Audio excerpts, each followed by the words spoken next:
Greetings to all melanated people all around the world. It's really a joy. It's a blessing.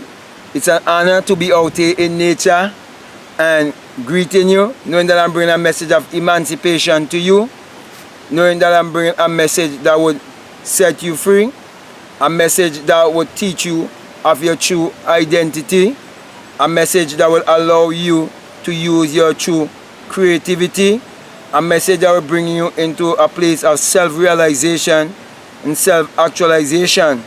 Also a message that will bring you into your true creative power, which is basically your imaginary or imaginative power.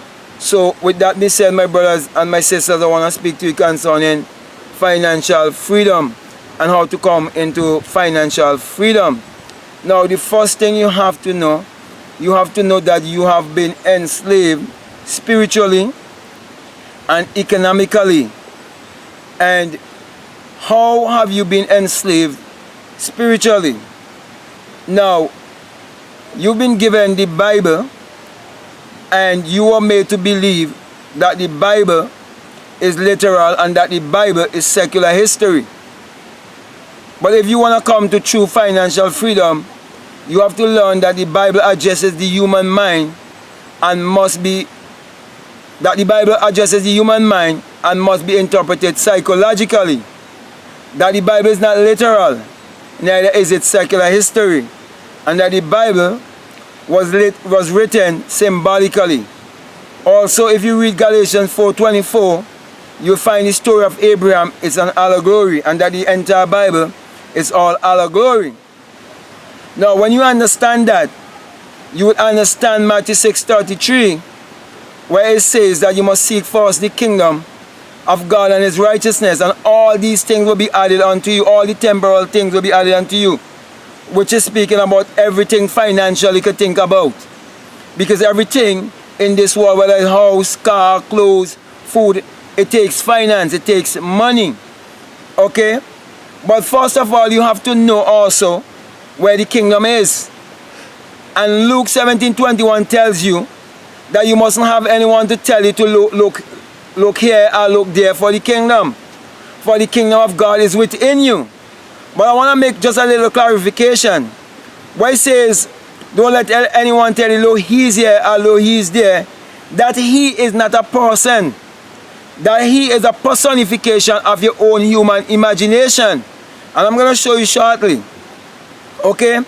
And then it says in Matthew 6:33 that when you find the kingdom of God, that you will be able to create your reality consciously, because you will discover the secret of creation. That is what it actually means when it tells you that all these things will be added unto you. It means you will have the knowledge or the wisdom to know how everything in this world has been manifested, how it came into being. Now, St. John 1 and verses 3 tells you, this is what it says. It says that all things were made by Him, and without Him was not anything made that was made. That Him is not a person, my brothers and sisters. That Him is a personification of your own human imagination. Now, if you're religious and you want to disbelieve what I am saying, you will have to tell me one thing in this world that was made that was not first imagined, or one thing that ever going to be made that must not first be imagined. Also, you will have to tell me one thing that was done in the Bible by anyone, whether good or evil, any way you want to interpret it, that was not first psychological or first a thought. So my brothers and sisters, when you learn to understand that everything came into being based on the human imagination, you will also discover that the Creator, or God, is in man. And that God is your own human imagination. The Creator in man. Hear you, O Israel. The Lord thy God is one God. If there's one God, it means there's one Creator. And if there's one Creator, there's only one creative power.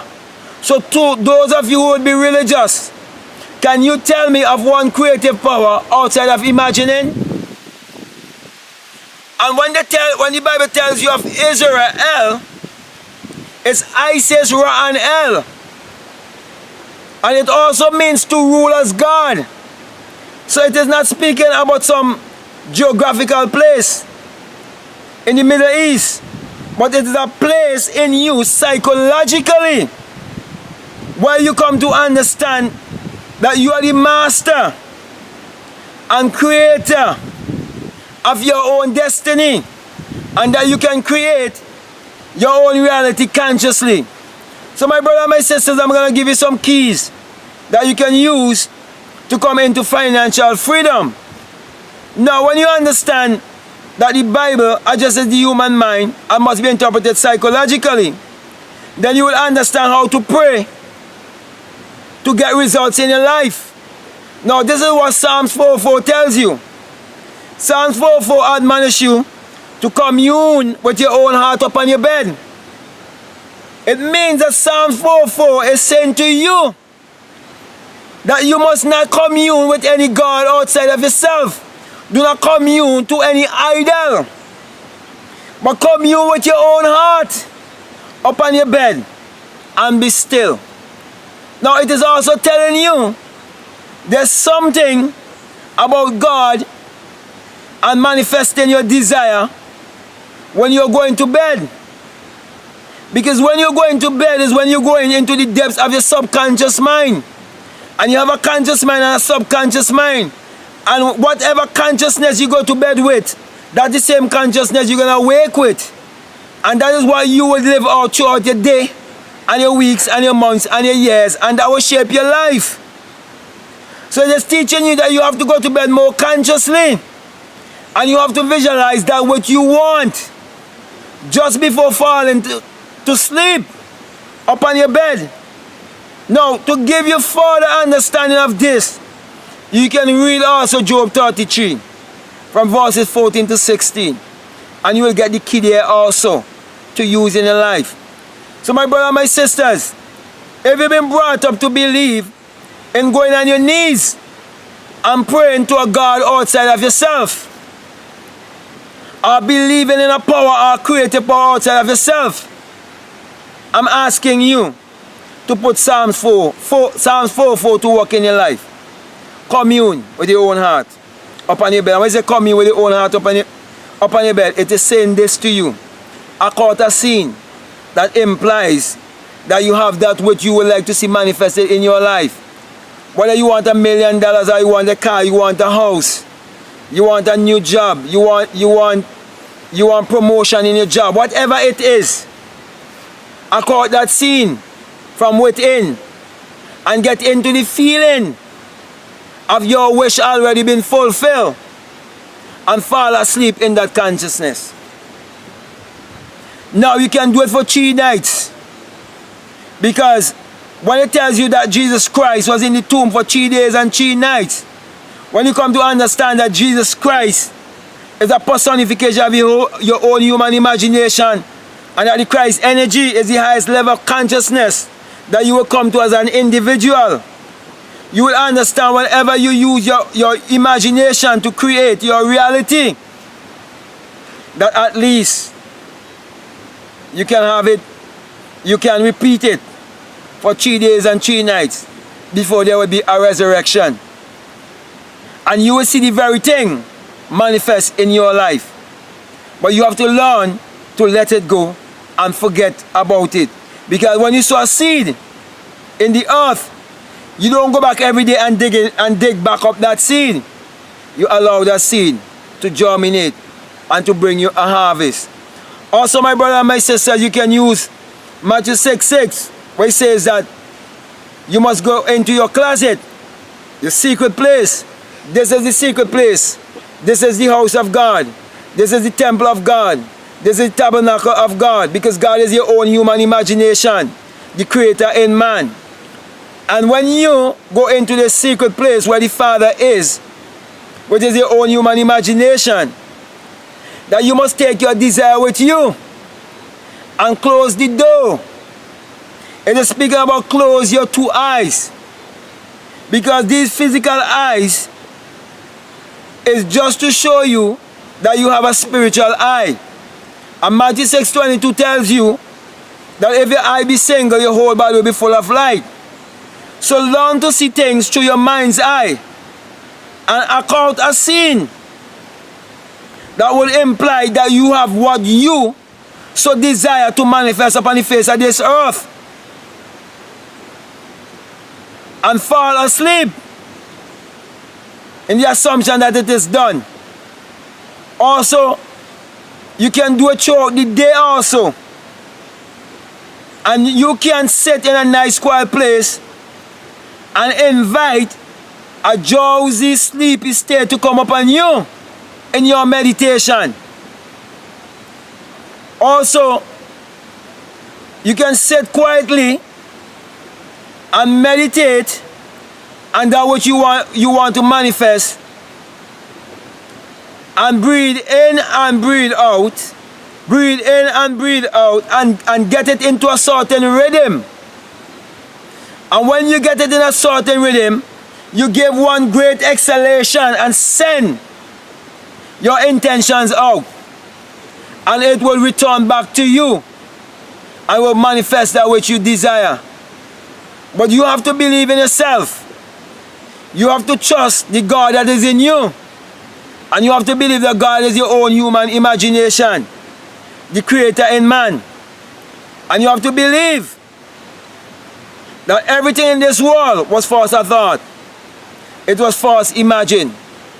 So my brother and my sisters, in short, what I'm saying to you, if we want to come into financial freedom, we have to change our whole belief system.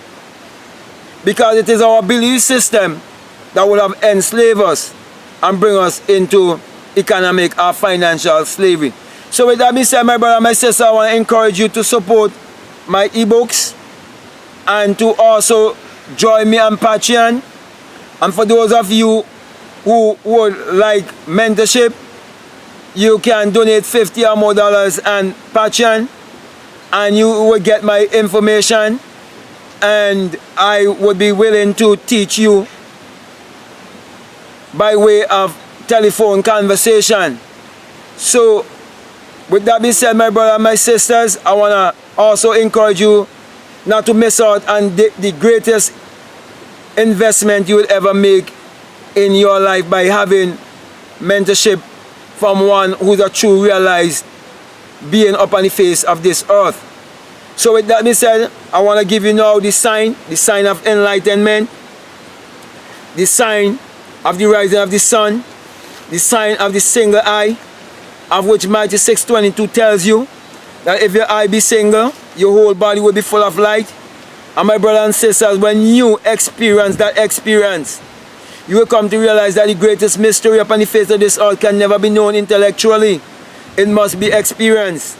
And you will come to realize it is the rising of the S-U-N in a S-O-N.